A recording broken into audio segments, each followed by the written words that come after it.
On April 19th, 1995, explosions tore through the Federal Building in Oklahoma City, ripping through the consciousness of America. 168 people were killed and hundreds wounded. Since that day of horror, groundbreaking new information has come to light, so provocative, so explosive, that it threatens to shatter everything we thought we knew about the true base of terrorism. Based on the damage pattern to the building, what the government says is impossible. I haven't stopped asking questions because I know that we haven't been told the truth. What that tells you is that there were other explosive devices in the building that actually brought the building down. I know for a fact Timothy McVeigh was with another individual on the morning of April 19th, right before the bombing. He made the comment, yeah, we knew this was going to happen. That caused a lot of questions in people's minds about, well, what really happened here? The enhanced photo shows a very distinct possibility of a man standing behind that truck. A lot of patients, I think, were lost that could have been saved. The people that did the things they did knew doggone well what they were doing. Some of these columns were ripped up, shredded, tossed around. God, I hate to think that they did it on purpose. Noble Lie, Oklahoma City, 1995, will change forever the way you look at the true nature of terrorism. The grand jury did not want to hear anything I had to say. The decision was made not to pursue any more of those individuals. The greatest manhunt there's ever been. Do you remember the Whitewater investigation in Arkansas? All the paperwork was stored in the Murrah building.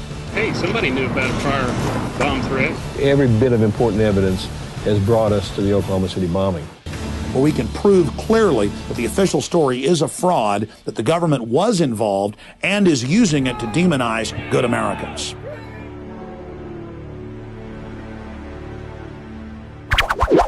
Secretary of State Powell will present information and intelligence about Iraq's illegal weapons programs, its attempts to hide those weapons from inspectors, and its links to terrorist groups. The failure of American news media to check government distortion reached new heights when, on the eve of war, the highly respected Secretary of State Colin Powell appeared before the United Nations to make the case that there were weapons of mass destruction in Iraq. Saddam Hussein's intentions have never changed. He is not developing the missiles for self-defense. These are missiles that Iraq wants in order to project power, to threaten, and to deliver chemical, biological, and, if we let him, nuclear warheads. Today, Secretary of State Powell brought the United Nations Security Council the administration's best evidence so far. After Colin Powell's speech to the UN, immediately the U.S. press applauded with great enthusiasm. Did Colin Powell close the deal today in your mind for anyone who has yet objectively to make up their mind?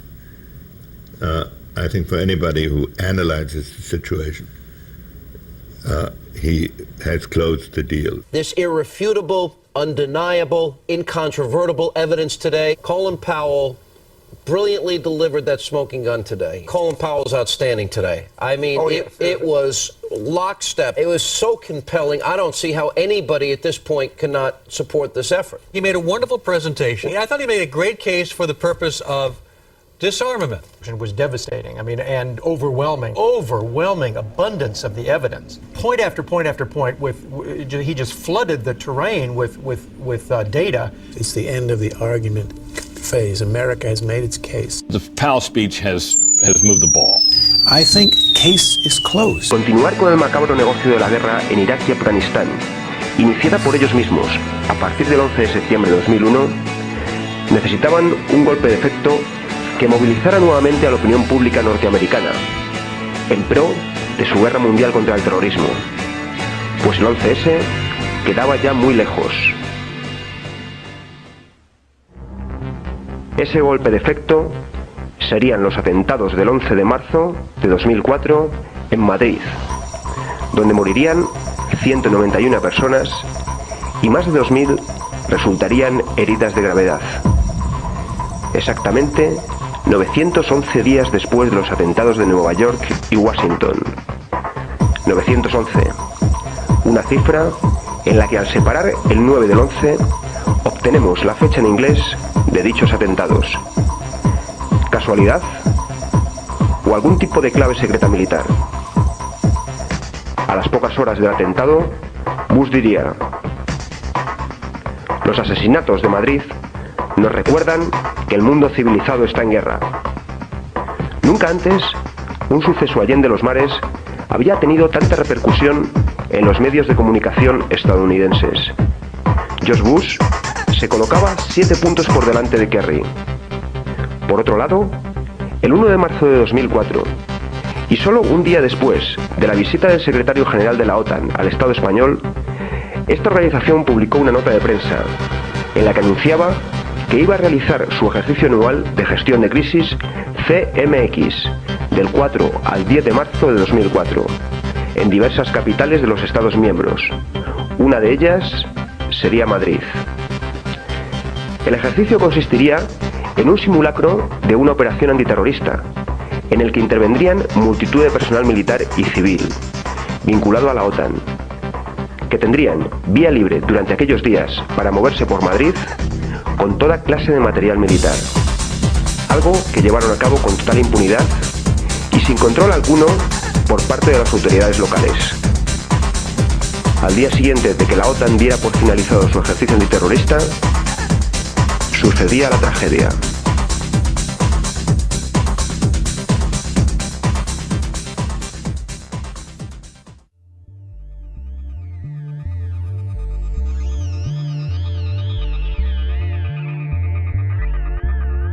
Lo primero que sorprende a la hora de referirnos a los supuestos autores de los atentados del 11 de marzo es que aún no tenemos ni una sola imagen de ellos el día de los hechos en las diferentes estaciones de metro, a pesar de contar estas con multitud de cámaras de seguridad.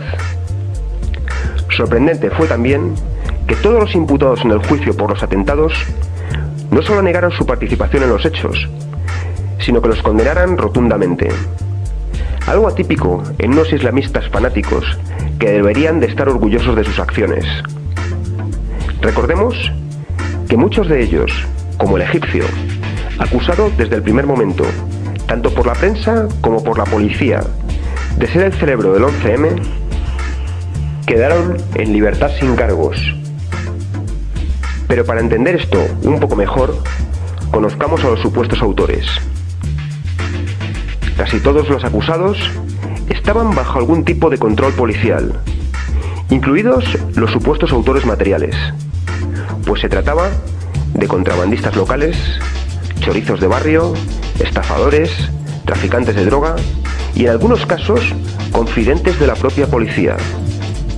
Unos integristas un tanto atípicos que habían sido vistos en muchas ocasiones frecuentando prostíbulos. Estos poco castos terroristas, que carecían de todo tipo de experiencia previa en estas lides, según la versión oficial, fueron capaces de cometer el atentado más mortífero en la historia de Europa, llevando a cabo todos los preparativos con precisión milimétrica, sin un solo descuido y sin ser descubiertos por la policía, a pesar del impresionante despliegue policial ordenado días antes por el gobierno Aznar, el mayor en la historia de España, debido al riesgo de un posible atentado ante la cercanía de las elecciones generales. Es llamativo que fueran tan habilidosos en los preparativos y en la ejecución de los atentados y tan inoperantes tras ellos, dejando multitud de pruebas incriminatorias. Unas pruebas que conducirían a la localización de los supuestos autores materiales en el piso de Leganés. La policía ya tenía sus cabezas de turco, unos mafiosetes del 3 al 4 que a nadie importaban y a nadie importarían. Según un reciente documento de la Audiencia Nacional, emitido a petición de algunos familiares de las víctimas, los vagones que estallaron como consecuencia de los explosivos y los que resultaron dañados por los mismos, así como los raíles sobre los que estos se encontraban, fueron mandados destruir por Renfe apenas 2 días después de la tragedia. ¿Cómo es posible que se destruyan con tanta celeridad las pruebas más importantes de un crimen tan atroz como fue este, antes incluso de haberse celebrado ningún tipo de juicio? Tenían miedo a que se demostrara que el tipo de explosivos y su número, así como la forma de ejecutar el atentado, no coincidiera con la versión oficial, repetida hasta el hartazgo por los medios de comunicación del sistema. Una historia que entra en contradicción con el propio sentido común.